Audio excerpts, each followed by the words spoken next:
Hey guys, it's me Chandra and welcome to today's video. For today's question of the day, I wanted to answer how many calories are there in breast milk? Now, before I get into the answer, I wanted to share with you a situation that I see far too often. In fact, it may be one that you yourself have experienced, or maybe you know someone else who has. And it goes like this. You notice that your baby's acting fussy, or maybe they're feeding frequently, or maybe they are slow to gain. And the doubt creeps into your brain that maybe there might be something wrong with your milk. Or maybe you notice a picture and their milk looks really creamy and thick and your milk doesn't look like that. So you think to yourself, is my milk lacking in something? Now I don't know why it is, but I've seen this enough to know that the natural tendency is for us to default into a distrust in our milk's ability to meet our baby's needs. And it's for this reason that I wanted to not just answer the question, but I wanted to open up the dialogue surrounding about what are we going to do with this information once we get it. Odds are, if you're watching this right now, then there might be some deep-seated doubt in your milk's ability to meet your baby's needs. And it may have even crossed your mind that maybe you should switch to formula because this might resolve your baby's problem. I just wanted to provide you with some information that may help guide your next steps. There are about 20 calories per ounce in human milk. Now that's going to depend on stage of lactation, and of course there's going to be some variation between one parent to the next. On average, 20 calories per ounce is a good number to keep in your mind. Now, lactation texts oftentimes say kilocalories per deciliter, and so I'm going to give you both. For colostrum, there are about 57 kilocalories per deciliter. That comes out to about 17 calories per ounce. For transitional milk, there's about 63 kilocalories per deciliter, about 18 calories per ounce. And like I mentioned, there's about 20 calories per ounce for mature milk, which comes out to be about 65 to 70 kilocalories per ounce. So what? And we know the number. What are we going to do with that information? It's important to know what we're comparing it to, because oftentimes if we're thinking about that our milk is not sufficient, then we're thinking about, well, what will be sufficient, right? So if our milk doesn't have enough fat in it, well, what can I give my baby that does have enough fat? So it's with this kind of logic in mind that I wanted to share with you some information about cow's milk and infant formula. Well, cow's milk has about 20 calories per ounce, which, if you remember, that's the same as human milk. Infant formula, if you wanted to know the calorie content of a specific infant formula, you can always go to the company's website and they'll list out like the nutritional information, the same kind that you'd have on the back of a snack bag or a soft drink.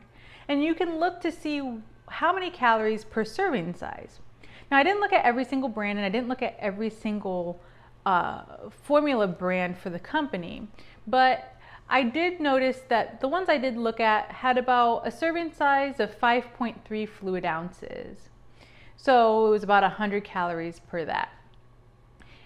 If you do the math to break down per ounce, that comes out to be around roughly 18 calories per ounce. You don't have to trust my math. You can go to the American Academy of Pediatrics and look at their information. They have human milk and infant formula listed as the same as 20 calories per ounce. So there's not very much variation at all in how many calories there's going to be between. Now, you may be like, Chandra, well, I understand the calories may not be different, but what I'm really interested in is the fat. I want to know how fat human milk is. And again, there's going to be some variations, and it depends on the stage of lactation, time of day, and things like that. But on average, there's about 3.8 to 4.5% fat in human milk. It depends on where you look and whatnot, but those are the numbers I'm using. Compared to cow's milk, the numbers are roughly the same. Cow's milk can be anywhere from 3.7 to 5.0% fat. It depends on what breed of cows. I feel like there's a lot of dependings, but it depends on what breed of cow you look at and X, Y, and Z. But in short, on average, human milk has slightly more by 1% fat than cow's milk in general. So what does that mean for formula? Well, most formulas are cow milk based, which means there's going to be roughly the same amount of fat properties in formula as there will be in cow's milk. But I went ahead and I looked at the same nutritional sheet that I looked at before to get the calorie content, and I noticed that for this brand that I looked at, there was about 1 gram of fat per ounce. If you do the math to get the grams from the percentage of human milk, it comes out to about 1.1 grams of fat per ounce. So what are we going to do with this information? I mean, because that's really at the end of the day why we're watching the video, right? We're looking to influence a decision that we're making. Like I mentioned before, odds are that you may have doubts about your milk, and so you may be looking to do something. If your baby's slow to gain, my suggestion for you is to not necessarily worry about what's in your milk, the fat content, the calorie content. You need to be working on getting more milk into your baby.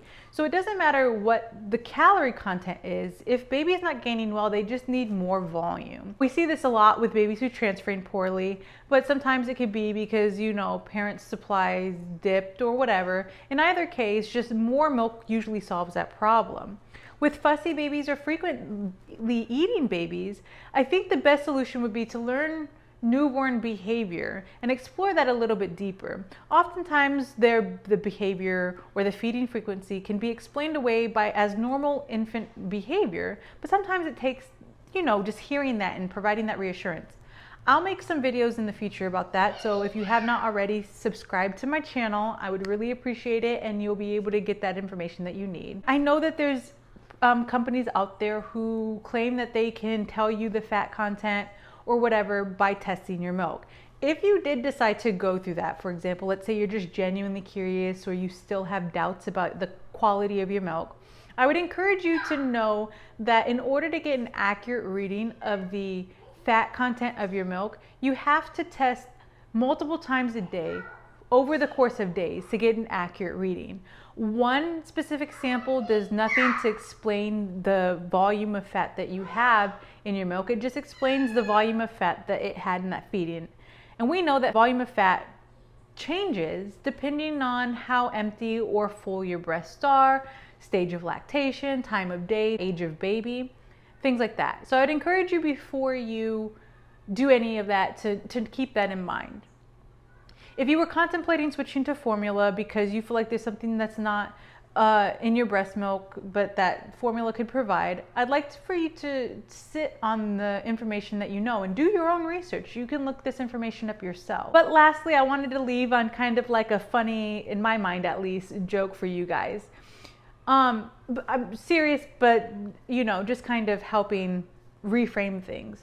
If you are still really wanting to plump up your baby with the fattest milk possible, I would encourage you guys to seek out seal or whale milk. Both of those milks have the highest percentage of milks. About 50% of the property of milk is fat, and so you will plump your baby right on up. But odds are you're not trying to feed your baby seal milk or whale milk, because our babies aren't in an environment or live in an environment where needing that high of fat content is necessary.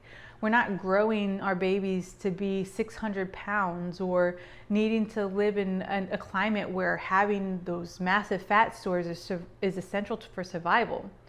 We're just growing humans, and human milk is great and perfect for human babies. And so it doesn't really matter at the end of the day the difference between cow's milk or goat's milk or human's milk, because human milk is made for human babies, and human babies should be getting human milk when possible.